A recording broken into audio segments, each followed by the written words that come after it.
Hello and a warm welcome to Federal Special Program Capital Beat. The seventh and the final phase of voting is over, which means the election 2024 is over, and now the entire focus has shifted to the exit poll. So, without wasting time, I'll come straight to the figures which have come out as part of the exit polls, which were released around 6:30 in the evening as soon as the voting got over. And I'm going to begin with the first set of graphics which we have, and on the screen you can see Jan Ki Baat. Jan Ki Baat has given NDA 362 to 392 seats. India, it has given 141 to 161, and others 10 to 20. So this was Jan Ki Baat. NDA 362 to 392, India 141 to 161, others 10 to 20. Now we move on to the next exit poll, Republic P Mark. That has given NDA 359 seats, India 154, others 30. Then India News D Dynamics, that's the third exit poll, which has given 371 seats to NDA, 125 to India, and 47 to others. Then Republic Mattress, which has given 353 to 368 seats to NDA, 118 to 133 to India, and 43 to 48 seats to others. Then Dainik Bhaskar has given 281 to 350 seats to NDA, 145 to 201 to India, and others 33 to 49. The News Nation, 342 to 378 seats to NDA, India 153 to 169, and others 21-23. So which means on an average, if you look at, and I'll come to the poll of polls, if you look at the average, so average figure is NDA is getting anywhere between 345 to 370 seats. This is the poll of polls. India gets about 140 to 157 seats, and others 331 to 36. So that is the poll of polls. Poll of polls, I'll repeat again on your screen. You can see 345 to 370. That is NDA. India is 140 to 157, and others is 31 to 36. Now, how realistic are these figures? Have the pollsters gone horribly wrong? How different is it from the ground situation? All of this we'll try and discuss. On your screen, you can see our panelists, S. Srinivasan, who's the editor-in-chief of TheFederal. So thank you so much for joining. We have Hello. Puneet Yadav, senior editor with TheFederal. Thank you so much, Puneet. And we have Siddharth Sharma, an independent analyst, joins us, and we'll have a couple more of guests joining us. So we'll keep adding them. But I'll begin with Srini sir. Srini, what do these figures really indicate? Do they look like realistic figures? And of course, is it really on the expected lines of what we had thought earlier? Yeah, Nilu, I think we have to first remember that these are just exit polls. In the earlier, we used to think that exit polls are far more accurate because essentially the difference between an opinion poll and an exit poll is this: opinion poll is done before the elections, and exit poll is done after the elections. And generally, the enumerators go and catch hold of the people who are just coming out of the polling stations, and then therefore it is expected that they would give a far accurate understanding of what they have done. I think we need to remember two things before going into this further. A, the exit polls which came in the last elections 2019 weren't very accurate. Many of them were off the mark. In fact, they gave a lot more seats to others. This time what seemed to have happened, the others are really squeezed, and NDA has been given more seats. The other thing which we need to remember is these elections have happened in a very peculiar environment where most of the ground information which was collected by the reporters who gone to the field and come back and said the voters are very reluctant to speak. And there is a certain hesitancy in this no-wave election where the voters have been pretty quiet. So I think we need to keep that also in mind, that how much now even after coming out from the polling booth, how much a voter is revealing to an enumerator. I mean, that's a question which I would raise, because in an election where the voter is not very vocal and there's no wave, and how successful an exit poll would be, we don't know. So after saying all these caveats, I'm not very surprised with the kind of numbers which you just read out, saying that NDA will get one, channel says one channel says 362. Most of them have given 300 plus, 303 plus. Yes. Most of them have Right. decided to give more than what it was, except Dainik Bhaskar, which is giving 281 to 350. But the upper range, if you see, they're also giving the same kind of prediction. Right. But I think it's let's wait. There are only 3 more days, and we'll get the true picture. That's what I'll say. Right. Okay, so Puneet, I'll come to you. Vivek Deshpande has also joined us. Thank you so much, Vivek, but I'll come to you later. Puneet, coming to you now, what would you really say to the figures, what you see on the screen? Anywhere BJP or the NDA, sorry, NDA is winning anywhere like 350 plus. And India Alliance, if I look at the average of what I'm seeing, India Alliance nowhere is crossing 170. About 153 to 169. That's the figure which has been given by News Nation. So I'm just going by that upper limit. So nowhere is it crossing a figure of 170. Now, how realistic is that, given the kind of narrative which India Alliance had tried to build on issues like Samvidhan, reservation, price rise, inflation, and comparing it with what the kind of narrative which Prime Minister Modi and BJP had built it around. So, what has really gone wrong with India Alliance? Neelu, I think before jumping to what has gone wrong with the India Alliance, or whether these figures are realistic, unrealistic, etc., what I would certainly want to say is, and this is something I've been saying for quite some time now, that the difficulty I have with commenting on exit polls, and particularly the exit polls over the past, I wouldn't say the past 10 years, but certainly the past 3 or 4 years, assembly polls and now this one, is that I personally find that, exit polls have kind of become a way of legitimizing something that is far removed from the ground realities, and kind of normalizing that narrative, because you have the exit polls coming out on the day the voting concludes, and then you have the actual results coming out 2 or 3 days later. So in the current or the instant case, you have June 1 for exit polls, June 4 for results. So people in general, not just political parties and those who have direct stakes in the election, but the common voter has 2 to 3 days to stew in the the kind of exaggeration and the kind of hoopla and everything that's created around exit polls. And so by the time the exit poll, by the time the results come in, and invariably over the last 3 years, you've seen that even if the exit polls get the tallies wrong, directionally, they are right. And again, I would qualify this by saying that they generally do not, at least as a reporter who's constantly, in every election I've been traveling. This election also I traveled extensively. What you see on the ground and what the exit polls, show you are two completely different things. And so, by the time the results come out, and if they generally follow the broad strokes of an exit poll, people kind of take it as, okay, exit polls had also said the same thing. And the BJP, of course, tom-toms about how, they always knew that these were the trends.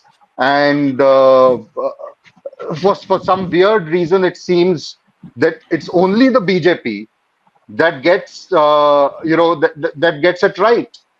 Right. That knows what the exit polls are going to say and what the eventual results are going to say. I don't want to comment on the individual agencies or pollsters or people behind these exit polls, although I can individually, give you a kind of commentary on each of them and where they stand politically, because I think that also plays a crucial role. But I don't want to go into that. So very quickly, what I would rather comment on is the experiences that I picked up, or the impressions and perceptions that I picked up while I was traveling. And I traveled to Madhya Pradesh, I traveled to UP, I traveled to Haryana. I just came back from Himachal the other day, and I traveled extensively in these states. There were 2 or 3 broad strokes with regard to, since we're discussing exit polls and numbers, 2, 3 things which I would like to, explain here. One was, as Srini was saying, that you have, in this election, a lot of reporters have gone and come back and said that, people aren't willing to talk. So I would want to elaborate a little more on that. It's not just about people not willing to talk. Yes, there has been a lot of silence, what we generally refer to, when we're traveling, as a lot of chuppi among the voters. There is certainly that.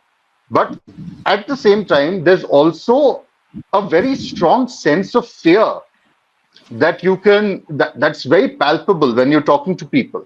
I recall how, when I was traveling in UP, and I went to one particular constituency, and I don't want to take the name of the BJP candidate there, but I went to a very remote village in that constituency, and it's a village that's got a roughly 80% Dalit population.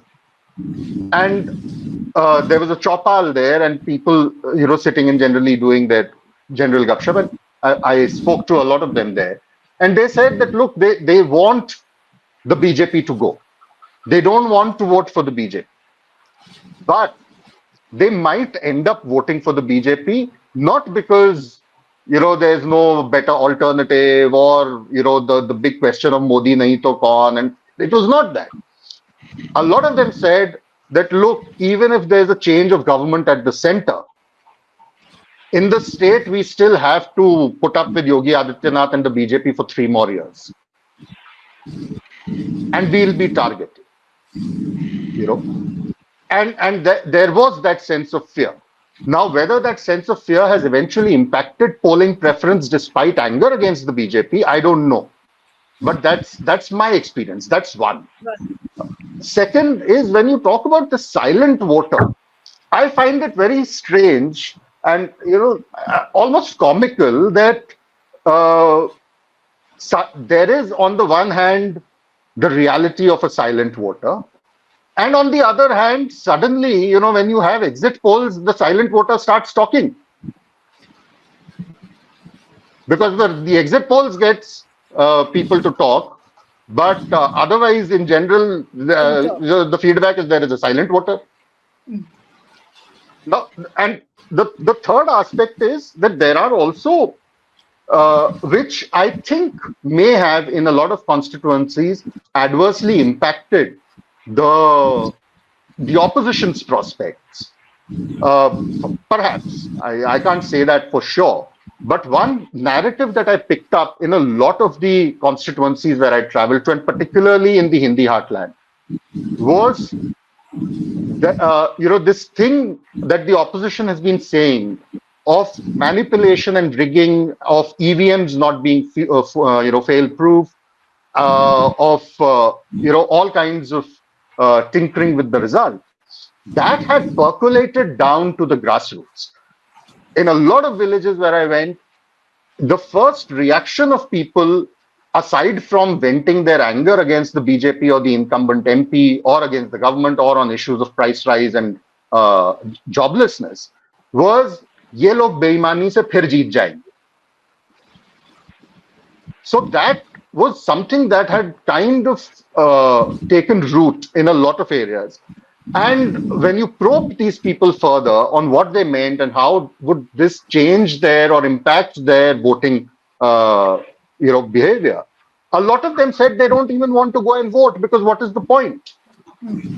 So in that sense, I think while the opposition had no other option to raise this issue, it also proved, perhaps, if these trends are true, uh, perhaps it adversely impacted the opposition because people who genuinely wanted to vote against the BJP did not turn up. And we've seen in the first 4 phases, 5 phases, how the voting turnout was low. Right. So a lot of people, at least in my experience, I don't know, the other panelists, if they interacted and had similar interactions with people, but this was my experience traveling across, villages and the hinterland of UP, where people said that, kya fayda, Kamal pe hi jayega. Whoever we vote for, it'll go to the, so what's the point of voting? Right. You No, know? I quite agree with what you're saying, because this is a predominant feeling, and this is what I also heard from people, that they somehow don't believe in the process. They voted, but they are not sure whether their vote is being cast for the right party. But coming to you now, Siddharth, uh, just before the exit polls today, India Alliance meeting happened. And the main agenda, what we were told of the meeting, was to minimize the manipulation which could happen, I'm underlining that it could happen on the day of the counting. Now, and all of these India party leaders today had walked in inside Kharge's residence with a piece of paper, and they had written down their seats, what each of them expected from their regions, from their state. Now, the figure which was at the end of the meeting was put out by Mr. Kharge while talking to the press, was that we are winning anywhere between 295 plus seats. That looks like a realistic figure, much in concordance with the kind of narrative which they had built. So this was the figure which they were expecting. Now, how does one look at this figure and juxtaposing it with the figures which have come out in the exit polls? What do you think looks more realistic? Yeah. Right at the outset, let me. The factor of manipulation, yes. Yeah, I think I'm getting a little bit of noise. If nobody else is speaking, I think it's better to mute others so that because there's some disturbance, there's a little bit of noise around. Anyway, coming to the point, I think exit polls are like a toss in cricket. 50% of the time you get it right, 50% of the times you get it wrong. It's like Muhammad Azharuddin. There was a saying about Muhammad Azharuddin that he would lose tosses but still win matches. And there was a saying about Saurav Ganguly that he would win tosses and win matches also. So I'll give you an example. 2004, 2009, 2014, and 2019. 4 elections, Lok Sabha elections. Anybody can go and Google search. And all these 4 elections, 2004, 2009, 2014, and 2019. Google search will show most of the exit polls showing BJP getting more than 272 seats. Anybody can go and Google search. BJP is 2004 BJP exit poll showed that BJP is getting more than 272 seats. 2009 BJP was shown. 2014, 2019. But the fact of the matter is that all of us know that twice on these occasions the exit polls were wrong. BJP did not get 272 in 2004 and 2009, and on 2 occasions BJP did score about 272. So exit polls are just like a toss in cricket. 50% of the time you get it right, 50% of the time you get it wrong over the long haul. Now, as far as today's, because this was very important when the India alliance today. Why didn't the NDA? Because when the BJP is fighting these elections, BJP is also fighting it under the NDA umbrella. If India alliance could come together today and come up with a number, why hasn't BJP also done the same? Why hasn't BJP's partners have also sat together and come up with a number? It's all okay with the exit polls. I'm not questioning the exit polls. Again, I'm saying it's 50% right, 50% wrong. But for the political party, at least today, India Alliance people have sat together. They have crunched their numbers and they are giving out a number from their perspective, from their confidence. Why isn't the BJP doing so? Point number one. I think the reason is very simple. This election in India happened between politics and policy. BJP, as we all know, excels in politics, but while it is policy pauper. How come it is policy pauper? China today is in Ladakh while India is out of Maldives. That is the foreign affairs for you.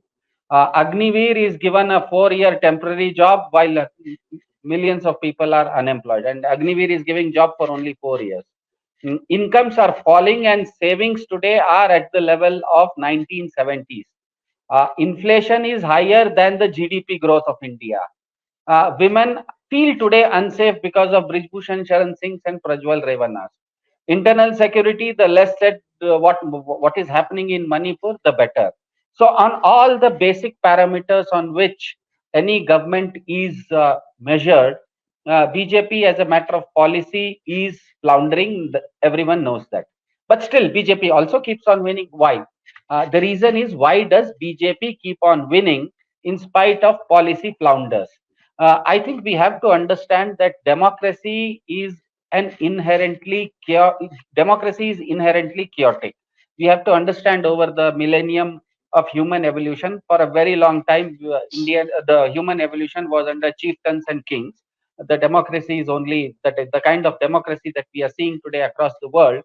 It's only 200, 300 years old. So what happens is that in any democracy, inherently there will be a little bit of chaos. Today in the US also, we are seeing a Trump who is convicted, but still he has the right to fight the elections for the presidency. That basically is a little bit of chaos. So what happens is that when there is chaos in the society, this leads to a little bit of a urge for discipline. Now, what is discipline? The question here is that there is an urge for discipline in every one of us when we encounter chaos. But how do we define that discipline? Discipline, is it systemic, bringing of systemic order, or punishing people, or punishing? Is punishment you bring in discipline via punishment or via bringing in systemic order? Even I think Ram Rajya speaks Ram Rajya in India, in Indian ethos, a lot is being said about Ram Rajya. Ram Rajya was also very non-chaotic but systemic, and there was absolutely no punishments in Ram Rajya. So what happened is that in 2014, I think, because of a lot of chaos in UPA 1 and UPA 2, people wanted to come out of that chaos and bring in a little bit of order, and they gave the BJP 272 plus seats. That is a clear majority. I think the BJP read that verdict right, and it kind of, Mr. Modi brought in kind of a benevolent dictatorship during his first term. His first term was more. Is, when you say that Modi was trying to bring in a benevolent dictatorship, does it mean that the people of India have fallen prey to that dictatorship? Because why I'm asking you this question, I'll give you a reason for that. Now, the point is that if people were questioning the policies of the BJP government, if they were trying to question the policies of the BJP government, as what the narrative which was built by the opposition, so which means that people have loved the policies of BJP. I'm talking about the citizens. I'll come to that portion, because this is a kind of a narrative I'm trying to weave, and I think the ending part will explain why I'm saying that. So I think in the first term, I think the BJP read the verdict kind of rightly, and Modi tried to position himself as some kind of benevolent dictator. But after 2019, two things happened. One was the humongous COVID lockdown, and the second was the Ram Mandir. I think both of these put together changed the feeling in the BJP, and more than BJP, changed the feeling around Mr. Modi and his whatever coterie, you can call it a coterie, or Mr. Modi's ecosystem, Mr. Narendra Modi's ecosystem. And I think BJP and Mr. Modi changed gears after COVID lockdowns and Ram Mandir, and they started acting like a cruel dictator rather than a benevolent dictator. And that is where you see Mr. Rahul Gandhi's membership being cancelled, the Congress's accounts being freezed, Mahua Moitra being punished, Arvind Kejriwal and Hemant Soren being put into jail. All these things are a very clear sign that BJP was acting like a cruel dictator. Now here comes the catch. India historically doesn't accept cruelty. That is the Indian ethos. There is violence to an extent is acceptable in Indian. Let me disagree with you, keeping in mind the figures which I'm seeing before us. As far as the exit polls are concerned, I'll come to Vivek now, and I'll come back to you later. That Vivek, what do these figures show? Which means that people are happy with the kind of regime which Prime Minister Modi has given. The other way to look at it would that the people are they loving the dictatorship or the benevolent dictatorship or the cruel dictatorship, whatever you call it? Are the people, are they and all this while we had been discussing that the Modi charisma, it seems, is fading, and there is some kind of a dent which has happened to the Modi image. These figures of the exit polls at least don't show that. It shows that Modi is much more powerful.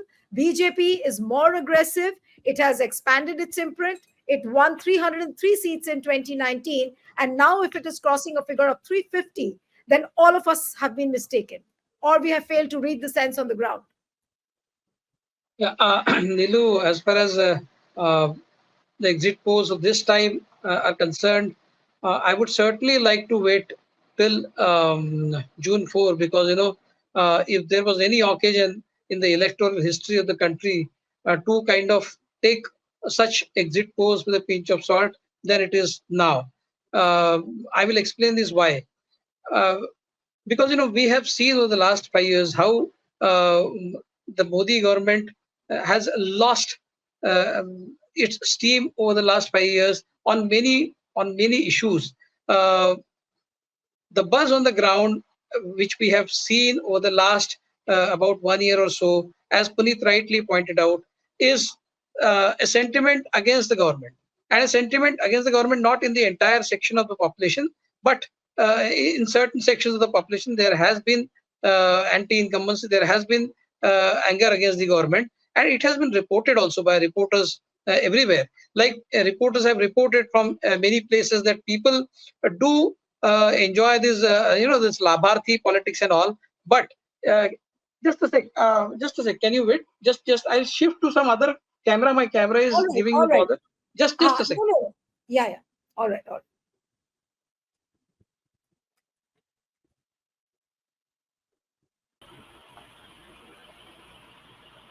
Yeah.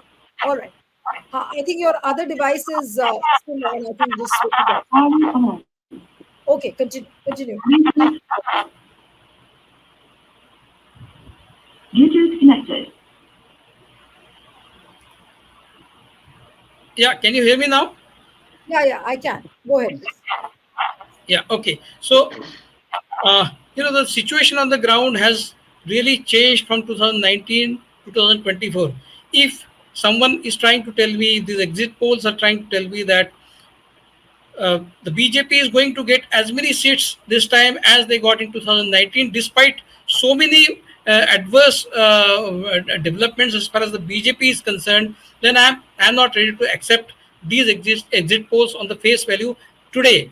I mean, maybe 3 days down the line, perhaps these exit polls might prove to be correct. I'm not saying that they will go entirely wrong, but this time I would like to wait, because there have been so many factors against the BJP and not one in their favor.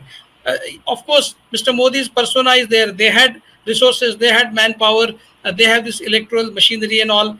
They have all the basic infrastructure in place for winning elections. But when it comes to people's sentiments, if the people's sentiment has gone against them in a very big way on many issues, like there was this issue of constitution this time. I have pointed out this thing ad nauseum on many channels, that the Labharthi benefit of the BJP, I would be surprised if the Labharthi benefit of the BJP has not got cancelled out to a large extent because of the Samvidhan issue.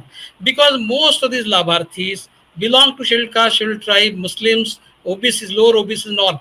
So if they have looked at the issue of constitution in a very sentimental manner, then there is no reason why they would prefer Samvidhan as their main issue rather than voting for the BJP on account of its Labharthi politics. So I think the Labharthi politics has got cancelled out to a great extent because of the concern among the sections of the Labharthis over the issue of Samvidhan.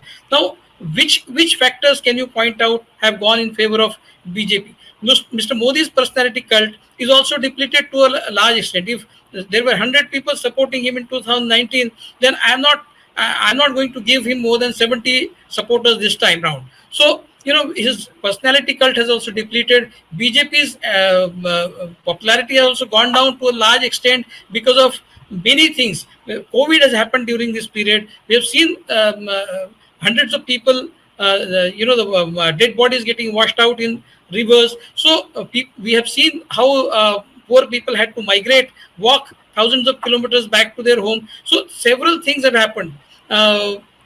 This washing machine narrative has also not gone down well with the people. People have seen how Let corrupt me, people have been taken on board. yeah, Hello. Vivek, now let me just interrupt you here. Otherwise, the question will go on endlessly. There's a lot of yeah. What I'm saying is that these issues have been discussed multiple times, on and off. We've been discussing all these issues. I want to come back to a new set of graphics now, which are coming in. We'll play it out on the screen a little later. But the state-wise data is also trickling in now. I'll start with Maharashtra, starting with you, and then I'll come to the other panelists. NDA in Maharashtra is winning anything between 30 to 36. India bloc 13 to 19. Now, this is a Maharashtra figure. So, specifically quoting these numbers to you, can you explain? Because everybody was saying that the sympathy factor for Uddhav, for Sharad Pawar is so predominant that BJP would just be reduced to, say, a single, will not even reach double digit. So many panelists have said this before in many programs. Now, I would like to understand this figure from you, especially in Maharashtra, in context with Maharashtra, NDA 30 to 36 and India bloc 13 to 19. What does this figure say? No, I completely disagree with this outcome, because in Maharashtra, Maharashtra was one of those states where the change was like it was a writing on the wall. I mean, everybody could see that there is going to be a big change in Maharashtra, and nobody was trying to give the BJP or the NDA more seats than the Mahavikas Aghadi. In many of those debates, YouTube debates, I have said that the honors could be even this time in the least. I mean, but the scales were heavily tilted in favor of India alliance. But if at all there was any close fight, which there was on many seats, then the honors could be even on both the sides. But there is no way it was possible for the NDA alliance to get more seats than the India alliance. So if that is happening on the ground, if that is really happening on the ground, then we have to. I will be really shocked. I mean, that will be shocking if the India NDA is going to get more than 30 seats, and in the Mahavikas Aghadi, the India alliance, will be restricted to something like 18, because that is exactly the reverse of what the ground situation was. But right since initially, these surveys have been pointing out towards this possibility only, that the NDA will get 30 seats and India alliance will get 18 seats. Some of the initial surveys also had said this, but subsequently, when Mr. Modi himself decided to campaign in such a big way in Maharashtra, that showed that the situation for the NDA was very bad in Maharashtra. That's why he was concentrating very heavily on Maharashtra.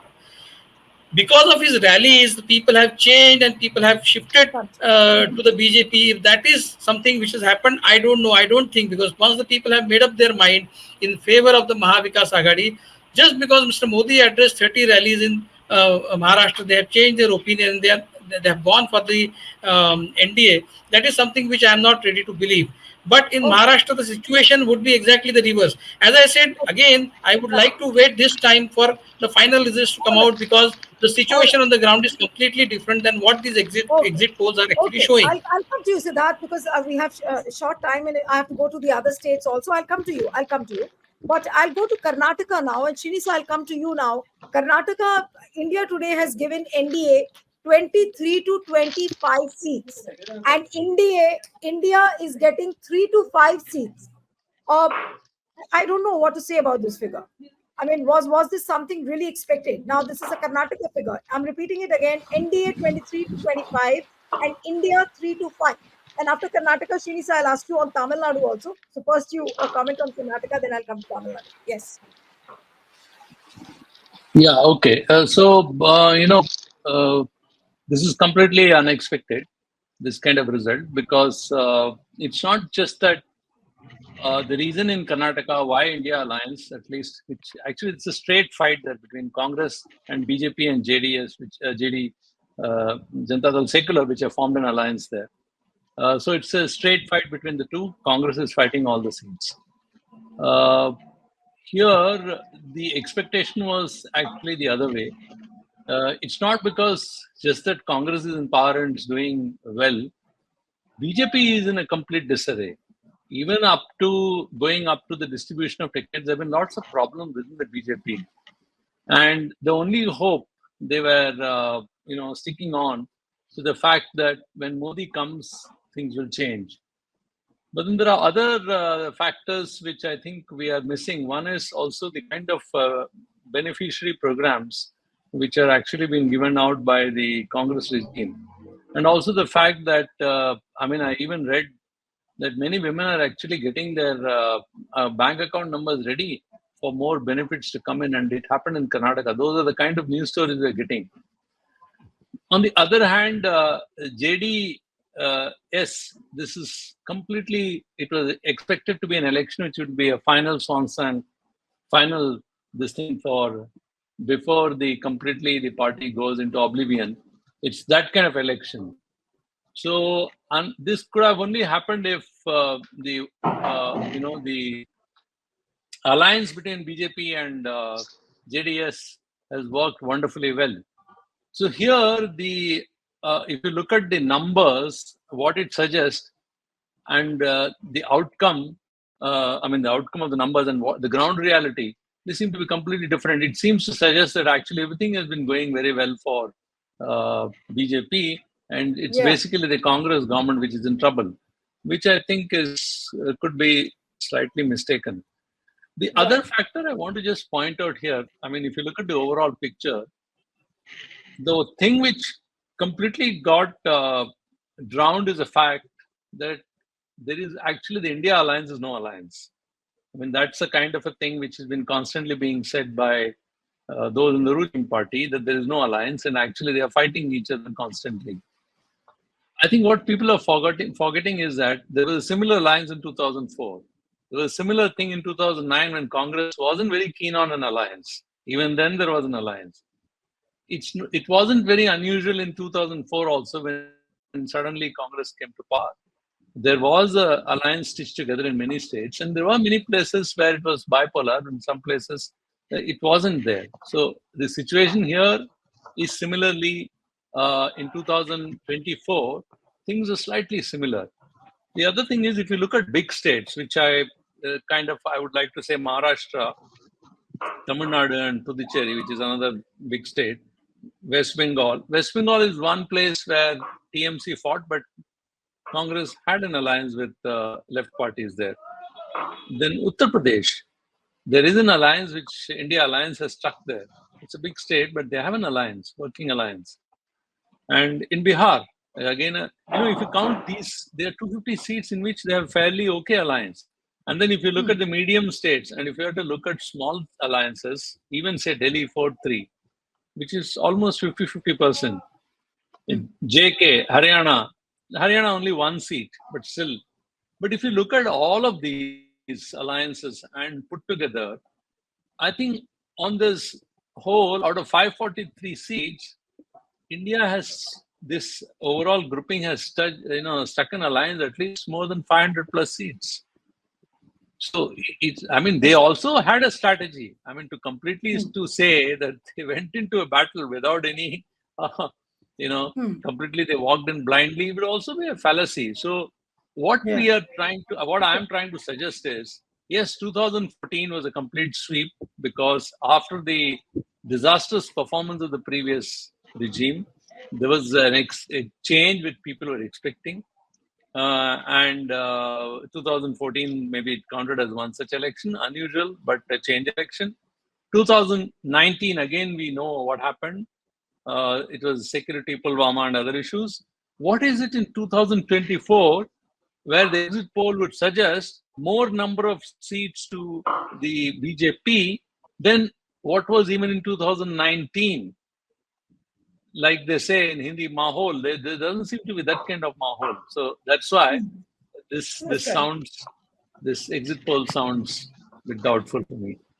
Right. So just for the viewers, I'll just run through the state-wise data which has just come in, and this is the data by the India Today. And Maharashtra, I had read out when I was talking to Vivek at that time. NDA is 30 to 36. India bloc is 13 to 19. Karnataka, NDA is 23 to 25 seats. India 3 to 5. West Bengal, NDA is winning 21 to 16. And TMC is 16 to 18. That's the breakup. In Bihar, 29 to 33 seats for NDA, 7 to 10 for India bloc, and 0 to 2 for others. Coming to Madhya Pradesh, NDA is winning 28 seats. India may get 1 seat. Tamil Nadu, that's very interesting. 20 to 20 seats, 20 to 22 seats to DMK.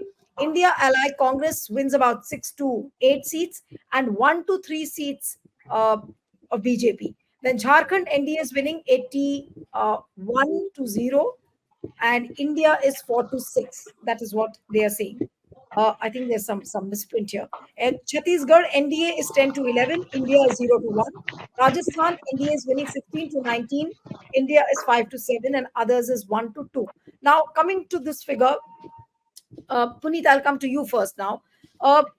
I don't know what to say about these figures. As just pointed out by Srini, even Vivek pointed out, Vivek refuses to believe the figures in Maharashtra. Also, Srini sir is pointing out that things, as what they look on the ground, the figures don't match at all. What do you say about states like Madhya Pradesh, states like Jharkhand, like Chhattisgarh? All that data is out. What would you really say? Again, Nilu, as I said, on the exact findings of or the projections of the exit polls, there's really nothing that I would want to say. But with specific regard to Madhya Pradesh and Chhattisgarh, there's certainly, one thing that I can tell you with regard to MP is that Madhya Pradesh has 29 seats, another 11 seats in Chhattisgarh. And if you club the two together, these are two states where I would say the BJP's possibility of a repeat of 2019 or a repeat of 2014, or if not an exact repeat, a similar kind of a performance, was the most likely among all states. Madhya Pradesh, I'll give you the reason. See, Madhya Pradesh, and it's also my home state. I can tell you this with with a certain degree of confidence that while we all talk about UP and Gujarat or even a Karnataka as the Hindutva laboratory or the Hindutva laboratory of the South, etc., Madhya Pradesh has been one state where at the Lok Sabha level, the BJP has traditionally been stronger than the Congress. After the division of the state in 2000, there are 29 seats in Madhya Pradesh. Let me give you a very simple breakup and that will explain why I said what I said. And these are all pre-Modi days, when India hadn't become independent that time. So in the pre-Modi era or pre-independence of 2014, you had, out of those 29 seats, there are 5 seats which the Congress has not won from 1984 onwards. 6 seats which the Congress has not won 1989 onwards. So 50% of the seats in Madhya Pradesh today are seats which the BJP has been winning for the last 35 to 40 years, pre-Modi era. Then the Congress's best performance in Madhya Pradesh was in 2009 when it had won 12 seats out of 29. Out of those 12 seats, 8 seats were seats which the Congress before 2009 had either won in 1991 or in 1996 or 1989. So if you actually look at Madhya Pradesh, those 29 seats, out of those 29, the contest at the Lok Sabha level is generally limited to just 4 or 5 seats. Unless there are other factors involved. And this election, I wouldn't say those factors were at play in Madhya Pradesh, at least. So, Madhya Pradesh, the BJP getting 26 or 27 out of 29, for me, will not be a surprise. Similarly, the same factors work in Chhattisgarh. So again, Chhattisgarh, if the BJP gets, 8 out of 11 or 9 out of 11, it does not surprise me. And I don't need an exit poll to tell me this. So now, Siddharth, I'm coming to the overall picture and what people have been discussing. Do these exit polls, that's a question which everybody would be having in mind. And now I can ask this question with more candor because Vivek has a reason to disbelieve Maharashtra. Srinisa has a reason to disbelieve what has happened in Karnataka. So are these exit polls manipulated or like hands in gloves with the government? I don't know how to put it, but what would you really say and how much to believe really? And are we going to really see some kind of a difference on the day of the polling? Well, Neelu, the numbers you were saying right now on television do not seem to be adding up. That's why I was raising my hands many times. The numbers simply are not adding up. I'll tell you how. You said that in Maharashtra, BJP or NDA is going to get somewhere around 33 to 36 seats. So let us keep it at the upper level of 36. But in 2019, they had won 42 out of the 48. So they have already lost 6 seats as per the exit poll. In Karnataka, you say the maximum number, the last time BJP had 26 seats. This time you're saying that they might end up with 23 seats. That is a loss of 3 seats. Now in West Bengal, you're saying that BJP would get 16 seats. Last time they got 18 seats. So they are losing there. In Bihar, last time they had 39 seats. As per your exit poll, they're getting 29 seats this time. So that is a loss of 10 seats. In Rajasthan, last time they had swept all the 25 seats. This time you're saying that they might get 20 seats. So I'll tell you one thing. Uttar Pradesh, Gujarat, Madhya Pradesh and Chhattisgarh. Already the BJP had saturated last time, so they cannot add their numbers from there. Then other places that you are saying right now on your television channels, according to the different exit polls, they are already showing that the BJP numbers are falling down. The numbers that you said right now, just now, these states, Maharashtra, Karnataka, West Bengal, Bihar, Tamil Nadu and Rajasthan, put together, last time they had 150 seats. As per the exit poll, they are now saying they are going to get 125 seats. That's a net loss of 15% of the seats. So extrapolate that. Last time BJP had got 303 seats. Reduce 15% from that. BJP ends up with 255 seats as per the exit poll themselves. So BJP is falling down below the majority mark. So I think that is why I said right at the outset that forget the exit polls. Exit polls, I'm not saying, when I say forget, there is too much discrepancy in the data. I don't simply understand that if BJP is losing seats in West Bengal, is losing seats in Bihar, it's losing seats in Maharashtra compared to 2019, then how come BJP is winning 400 seats or 365 seats? It is basically going to lose seats. It is because in because in other states like Rajasthan, in Madhya Pradesh, Chhattisgarh and Gujarat and Uttar Pradesh, BJP had already saturated. So is BJP going to win seats from Ukraine and Russia? I don't know. How come? How it doesn't simply seem to add up. I think they are basically, I'll tell you how. I'll tell you simple mathematics. I'll tell you a simple mathematics here. Because exit polls have nothing to do with politics. It is simple mathematics here. India has 30 states, Nilu. Every state, even the smallest state like Pondicherry, has 1 seat. Even a simple average loss of 1 seat per state for BJP brings it down below the majority mark of 272. And right now on your channel, in the last 10 minutes, you have said that they're losing seats. I'm not saying they're losing big, but between 2019 and 2024, according to you or according to the graphics of India Today and etc., they're losing 6 seats in Maharashtra. They're losing 2 seats in Gujarat. Karnataka. Siddharth. Have we counted Odisha? One second. The entire discussion will go, Desiree. Just one moment, and I'll come back to everyone now. Siddharth, now tell me, are you saying that you are not ready to believe that BJP is getting 300 plus seats? Just an honest question, and then I'll go to Vivek and Srini and then Puneet. Yes, yes, Siddharth. Well, today, since it is exit poll day, exit polls are purely mathematics, and my mathematics says that even a loss of 1 seat per Lok Sabha per state, even a marginal loss of average 1 seat per state brings BJP down to below 272.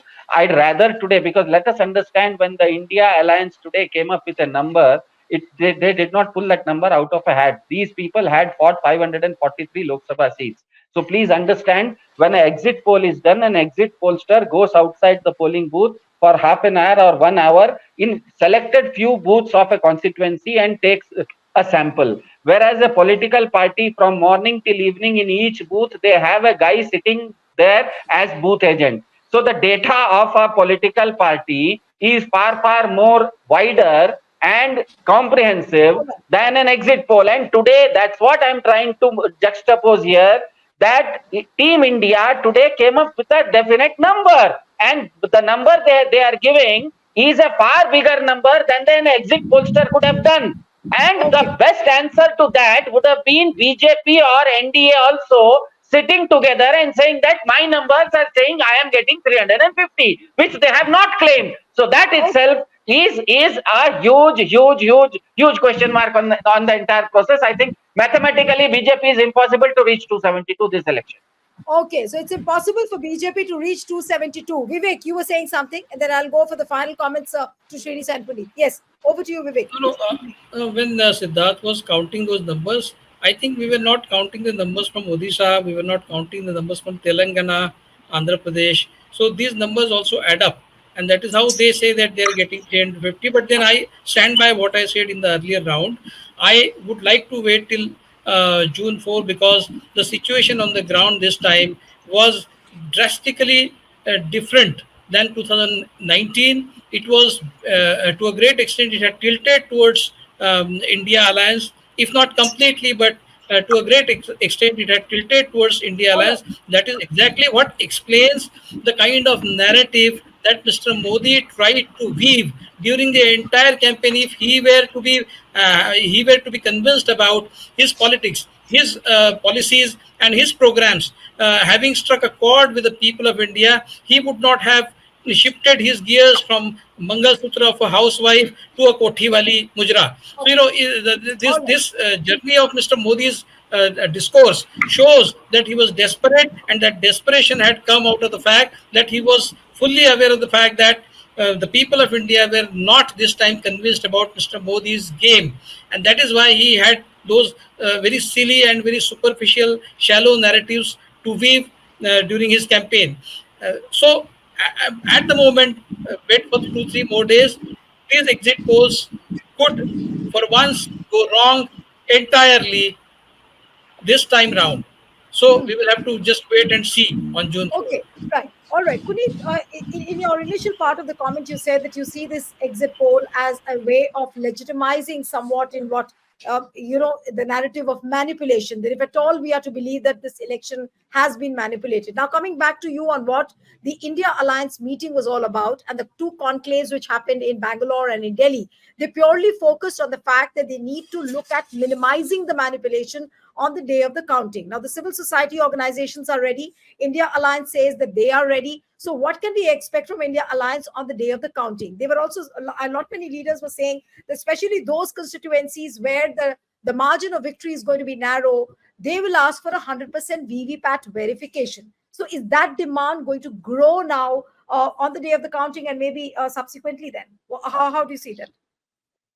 Well, I mean, those demands may grow, those demands may hit the roof, all of that might happen, but I don't really see them happening in reality. The Supreme Court's already given its judgment on, the issue of the VVPATs. So the government as well as the EC, although it's difficult to, distinguish between, the two these days, will have solid ground to dismiss any such demands coming from the opposition, because the Supreme Court has sanctified their position. The only thing one can say is that the opposition remains vigilant from today till the counting day, or from the day when their respective phases of polling happen till the day of counting. But then, and there's no other way of sugarcoating this and saying this in polite terms. But the fact is, the integrity of institutions and the confidence that people had in a free and fair election has been so shaken up that you don't really see the possibility of the elections being fair. And so if the elections aren't fair, how do you expect the results to be fair? And that is why I started by saying that exit polls too, because these are all part of the same system, right? So that's why I said, and it doesn't make me any happy to say this, but this is the reason why I said that exit polls, particularly over the last 3 years, ever since Mr. Modi's popularity, or I wouldn't say his popularity, but the BJP's policies and programs and politics began, on a downward slide. You've seen the exit polls all of a sudden getting tallies as well as their direction right, in terms of, and right, when I say right, in general, in favor of the BJP, or almost always in favor of the BJP. And which is why I say that they have become a tool of legitimizing a result which does not reflect ground realities. Right. All right. So, So I wouldn't want to elaborate it any further, because I don't want to knock on my door, and I don't want to get into more trouble than I possibly already have. But that is my view on the exit polls. Right. Nilu, I think Yes. there is one more remarkable. There's one more remarkable thing about these figures. Unlike in the previous exit polls, the numbers this time are so similar from different exit polls. They are hovering around 350, 360, 350, 360. Nobody is saying 325. Nobody is saying 395. Most of those exit polls are saying in the range of 350 to 360. How can they be so accurately close to each other? I mean, that is one question that is nagging my mind. Because if they were to give some range between 325 to 400, somebody would have said कि 380 mil raha hai. And somebody would have said 340 mil raha hai. But they are all saying that it will be around 350. How can it be so accurately close to each other? Yes. I think Puneet also Neelu, one quick addition I'd like to make, which is in addition to what Siddharth and Vivek had also been saying. You see, how do you come to a total tally? Elections and politics, of course, are layered, but tallies are basically numbers, right? So how do you come to a tally? You basically say, and when you're saying 340 or 345 or whatever is the figure for the BJP, you say that, okay, they were at 303 in 2019. And there were an N number of states where they had maximized. So if you have only 25 seats in Rajasthan and you get all 25, there's no chance of you getting 26 because there are only 25 seats in that state.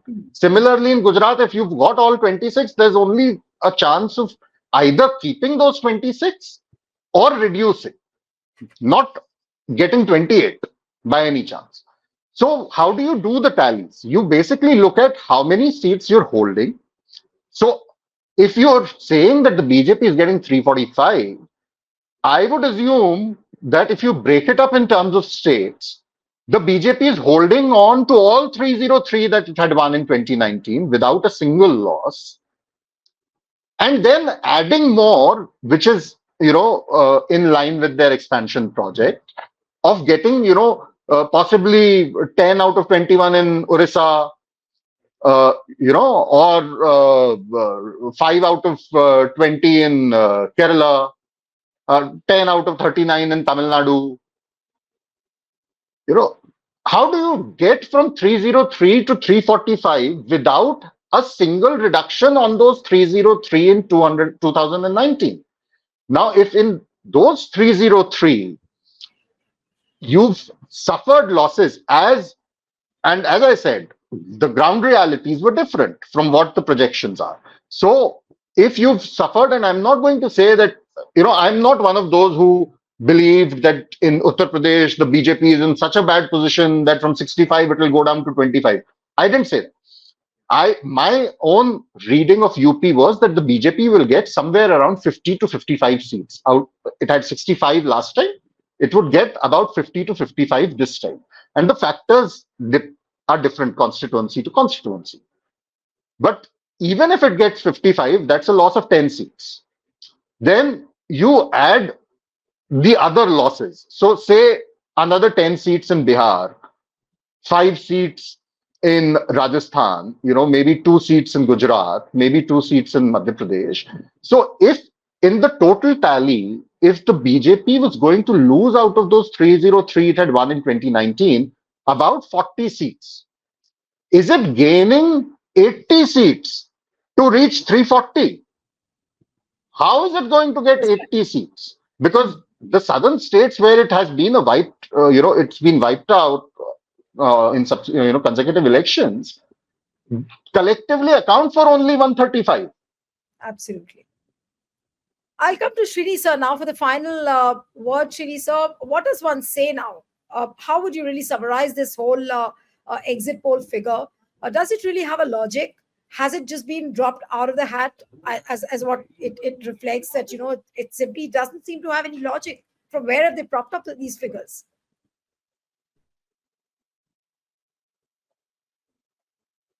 Yeah, so if you look at if I've been hearing all the panelists and what they're trying to say is more or less, I agree with them. The numbers don't add up.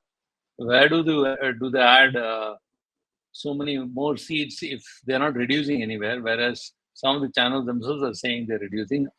India Today poll itself says about 5 to 7 seats falling in Rajasthan, Bihar 7 to 9, Jharkhand 1 to 2, Karnataka 3, Punjab, so everywhere if it is falling, so then how are they going to maintain this number? That's one question.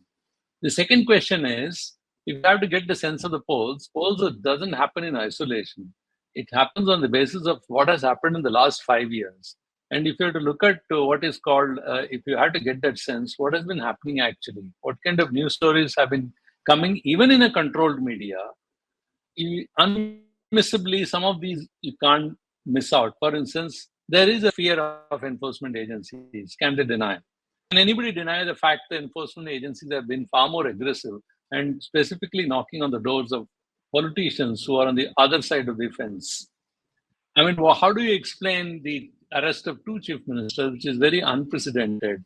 How do you explain the fact that the Election Commission has never been under such an intense scrutiny as it has been in the past? How do you explain the fact that the electoral bond issue, the funding of election itself, has been an issue which has actually been spoken about? That's why I'm again saying it's not social media or YouTubers or people who are on the, who are so-called, rebellious. I'm not talking about those. Even mainline media has carried these stories, and these issues have been spoken about in editorials that have come in newspapers. What about price rise? Can someone deny that? Can someone deny there's the joblessness? And if you can you also deny the fact that there's a low voter turnout and there is quite a disinterest shown among many voters? So how do one explain all these issues and then suddenly look at the numbers, which seems to be a bumper over the previous one? So obviously I have my doubts, and let's wait for 3 more days. Shri sir, but my final question, which I'm very curious on, how are the people really going to react to this? And I'm purely going by what was discussed in that conclave. That people said that it would be like an illegitimate government, which where the will of the people would be discounted. If that is the kind of exit poll which has come out, what can we really expect now? Is there going to be an outrage by the citizens? Is there going to be a litany of litigations filed now in the Supreme Court? What can really one expect? I think we are slightly trying to run ahead of the story. The issue here really is, do people really believe these exit polls? That's the question. I mean, it's very nice for us to sit and discuss for over an hour. But, there is a certain skepticism about media also, which we should not forget. For the last 15, 20 years now, people have been pointing fingers. They seem to suggest that one of the main culprits for the deterioration of the democratic values is also media. And we should not forget that. We are also part of that. So I think people discount all these issues. And finally, if the results actually turn out the way it is, I think one has to wait and see. It is very difficult for any regime to challenge the collective wisdom of the nation. End of the day, that wisdom is what has been reflecting in various ways and various outcomes. Let's keep a positive view about that. I'm very sure that people know Janta sab janti hai. They will know what to do. Let's wait for that. Absolutely. On that positive note, I think let's keep our fingers crossed for what happens on 4th June. We're still positive about the will of the people and what they have thought, how they voted. So we'll have to wait and watch, and stay tuned to the Federal for 4th June as well, when the counting day begins, and we'll be there with a slew of programs that day as well. Thank you so much, Srini sir, Puneet, Vivek. It was wonderful having you on the program. And one appeal to the viewers who are watching this discussion: subscribe to our channel, send us your feedback, and stay tuned to the Federal. Thank you.